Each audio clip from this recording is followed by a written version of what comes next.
Hello students, एक question आपसे पूछना है मुझे कि जब भी हम डिसीजन ले चुके होते हैं कि हमें एक बिजनेस स्टार्ट करना है, डिसीजन हमने ले लिया।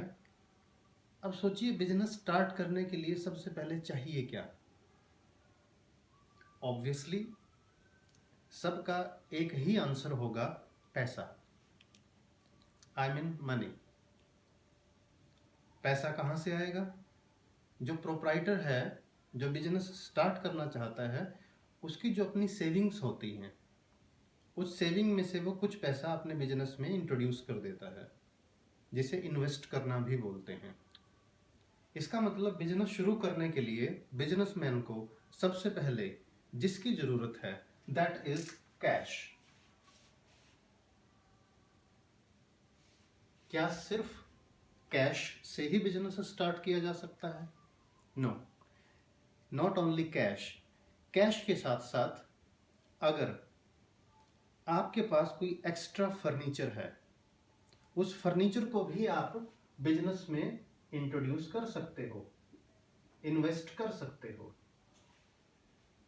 अगर आपके पास कोई एक्स्ट्रा व्हीकल हो, व्हीकल को भी आप बिजनेस में इन्वेस्ट कर सकते हो, यानी बिजनेस पर्पज के लिए इस्तेमाल कर सकते हो, यूज कर सकते हो। इसका मतलब ये हुआ कि बिजनेस स्टार्ट करने के लिए हम कैश, फर्नीचर, व्हीकल्स या कोई और फिक्स्ड असेट्स हो या करंट असेट्स जैसे गुड्स अगर हमारे पास है उस बिजनेस से रिलेटेड, उसे हम बिजनेस में लगाकर, जैसे लगाने को बोलते हैं, इन्वेस्ट करके बिजनेस शुरू कर सकते हैं। अब हम ये जो पैसा, ये सारा है तो पैसा ही, फंड्स, मनी जो हम बिजनेस में इंट्रोड्यूस कर रहे हैं, इस पैसे को अकाउंटिंग लैंग्वेज में बोलते क्या हैं?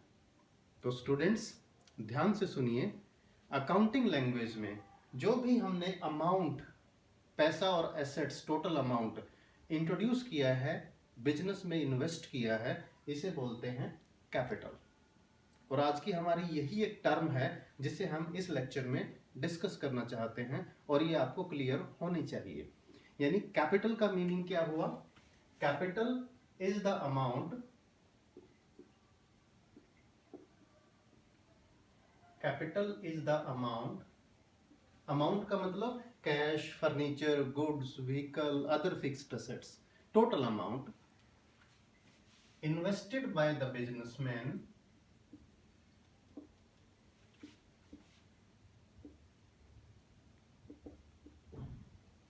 into the business।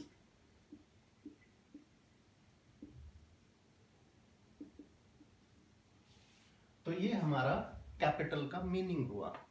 यानी एक बिजनेसमैन बिजनेस स्टार्ट करने के लिए जो पैसा बिजनेस में इंट्रोड्यूस करता है, इन्वेस्ट करता है, उसे हम बोलते हैं कैपिटल। अब यहां एक पॉइंट और है, जब हम बिजनेस स्टार्ट करते हैं तब तो हमें पता है कि बिजनेस में हमने कितनी कैपिटल, कितना अमाउंट इन्वेस्ट किया, क्योंकि स्टार्टिंग में जो भी हम कैश और अदर एसेट्स इंट्रोड्यूस कर रहे हैं उन सब का टोटल हमें पता है।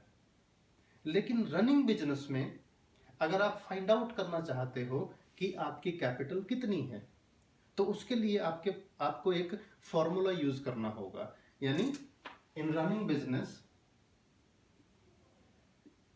रनिंग बिजनेस का मतलब है जब आपका बिजनेस चलते हुए कुछ टाइम हो गया हो, 6 महीने, 1 साल, 1.5 साल, 2 साल, 3 साल, 4 साल, उसके बाद आप जानना चाहते हैं कि अब बिजनेस में आपकी कैपिटल कितनी है।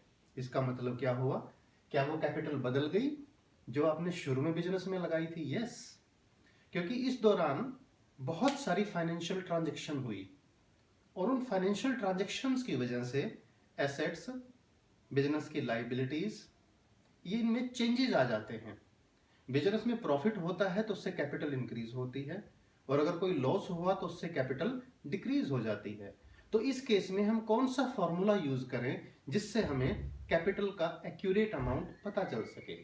तो ऐसे में देखिए, कैपिटल का अमाउंट कैलकुलेट करने का तरीका, capital is equal to assets minus liabilities. जिस दिन हम रनिंग बिजनेस में कैपिटल का अमाउंट फाइंड करना चाहते हैं, उस दिन बिजनेस की जो टोटल एसेट्स हैं उसमें से अगर हम लाइबिलिटीज का मतलब एक्सटर्नल लाइबिलिटीज, यानी जो हमने आउटसाइडर्स का पैसा देना है, उसे माइनस कर दें तो हमारे पास कैपिटल का अमाउंट आ जाता है। तो ये मीनिंग हुआ कैपिटल का। सिंपल लैंग्वेज है, it is the amount invested by the proprietor into the business. एक चीज और मैं बताना चाहूंगा आपको फर्दर, कैपिटल को हम बिजनेस की इंटरनल लाइबिलिटी भी बोलते हैं। It is also called internal liability